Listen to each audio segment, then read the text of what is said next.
আলাইকুম। এখন শুনবেন সংবাদ শিরোনাম। প্রথম বছরে ভঙ্গুর অর্থনীতি স্থিতিশীল করতে চায় সরকার। তৈরি হচ্ছে নতুন পঞ্চবার্ষিক পরিকল্পনা। সামাজিক সুরক্ষা সহ বিভিন্ন খাতে অগ্রাধিকার। বৈরী আবহাওয়া মাথায় করে ঢাকা ছাড়ছে নগরবাসী। লঞ্চ, বাস, ট্রেনে সবখানেই ঘরমুখদের ভিড়। মহাসড়কের কোথাও কোথাও গাড়ির জটলা।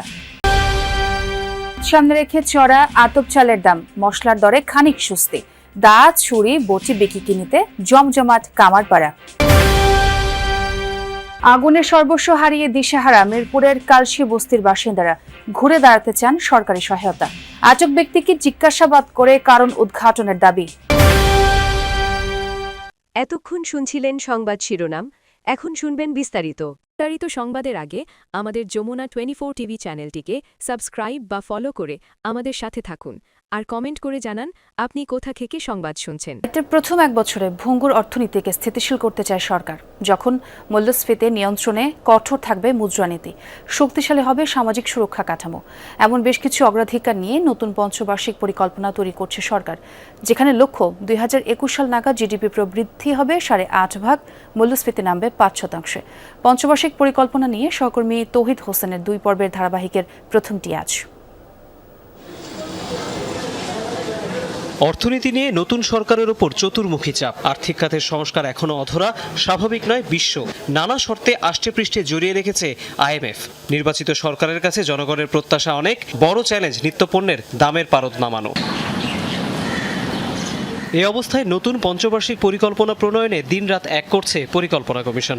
লক্ষ্য 5 বছরের মধ্যে 1 কোটি কর্মসংস্থান তৈরি। জিডিপির 40% থাকবে বিনিয়োগের হার, 3 ভাগ বাড়বে রাজস্ব আদায়, ঋণের বোঝা থাকবে মোট উৎপাদনের 39%-এর মধ্যে। সবশেষ NEC সভায় পঞ্চবার্ষিক পরিকল্পনার খুঁটিনাটি জেনেছেন প্রধানমন্ত্রী তারেক রহমানও।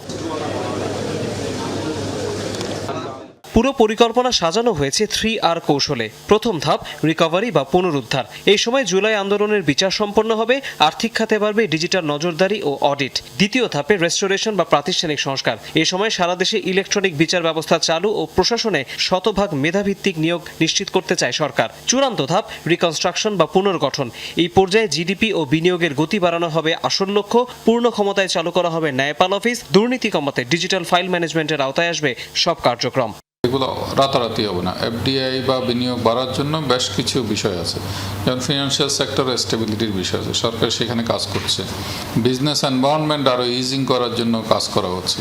আমাদের এখানে খুব ক্লিয়ারলি 5-year স্ট্র্যাটেজি ফ্রেমওয়ার্কের ডিরেগুলেশনসের কথা বলা হয়েছে।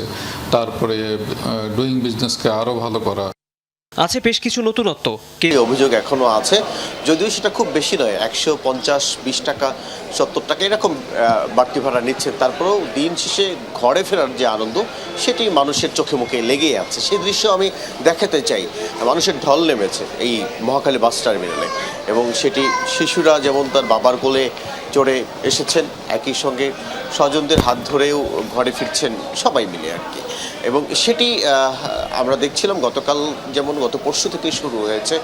আগামীকালেও অনেকেই ঘরে ফিরবেন, যেহেতু আগামী পরশু ঈদ হচ্ছে। এইসব মানুষের ঘরে ফেরার আনন্দটা বেশ চোখে মুখে লেগে আছে। বাসগুলো বিভিন্ন রুটের বাস যেহেতু রয়েছে, কোনো কোনো রুটের বাস সময় মতোই ছেড়ে যাচ্ছে, কোনো কোনো রুটের বাস 2-1 ঘন্টা পর্যন্ত দেরিতে ছাড়ছে। বিশেষ করে মহাখালীতে তো বৃহত্তর ময়মনসিংহগামী বাসগুলি বেশি থাকে। সেখানকার বাসের যাত্রীরা বলছিলেন যে অধিকাংশ বাস এখানে এসেই টিকিট কাটার সুযোগ থাকে, অর্থাৎ অগ্রিম টিকিট তারা বিক্রি করেন না। বাসগুলো যখন আসে তারপরে তারা টিকিট বিক্রি করেন আসন সংখ্যার অনুযায়ী, এবং তারপরে তারা সেই সব মানুষ ঘরে ফেরার সুযোগ পাচ্ছেন। এবং আমরা দেখছিলাম দীর্ঘ লাইন সেটিতে, 1 থেকে 1.5 ঘন্টা পর্যন্ত অপেক্ষা করা হচ্ছে টিকিটের জন্য। এবং এছাড়াও অন্যান্য যে উত্তরাঞ্চলেরও অনেক বাস এখান থেকেই ছেড়ে দেয়, মহাখালী থেকে। সেই সব বাসগুলোর টিকিট কিন্তু আগেই বিক্রি হয়ে গেছে। বিক্রি হয়ে যাওয়ার কারণে তারা অনেকে এসে অপেক্ষা করছিলেন, কেউ আগেভাগে এসে অপেক্ষা করছেন। এবং ঘরে ফেরার জন্য যে উদ্গ্রীব হয়ে আছেন মানুষ, সেটি কিন্তু বেশ স্পষ্টই সবার চোখে মুখে। সেই আনন্দ যেমন রয়েছে, একই সঙ্গে পথের দীর্ঘ পথ, সেই পথের ভোগান্তিও তো রয়েছে। এসব মানুষ সেই ভোগান্তি শেষ করে দিন শেষে ঘরে ফিরতে চান ঈদের আনন্দ উদযাপনের জন্য। স্বজনদের সঙ্গে নিজের সুখটাকেও ভাগাভাগি করে নিতে চান। সদরঘাটে কোনো ধরনের কোনো বর্ষণমুখর পরিস্থিতি দেখা যায়। ঈদুল আজহাকে সামনে রেখে চড়া পোলাও চালের দাম, তবে খানিকটা স্বস্তি মিলছে মশলার বাজারে। চড়া দাম কমতে শুরু করেছে মশলার বাজারে। সালাদের অনুষঙ্গ শসা গাজরের দামও স্থিতিশীল। দুয়ারে কড়া নাড়ছে ঈদুল আজহা।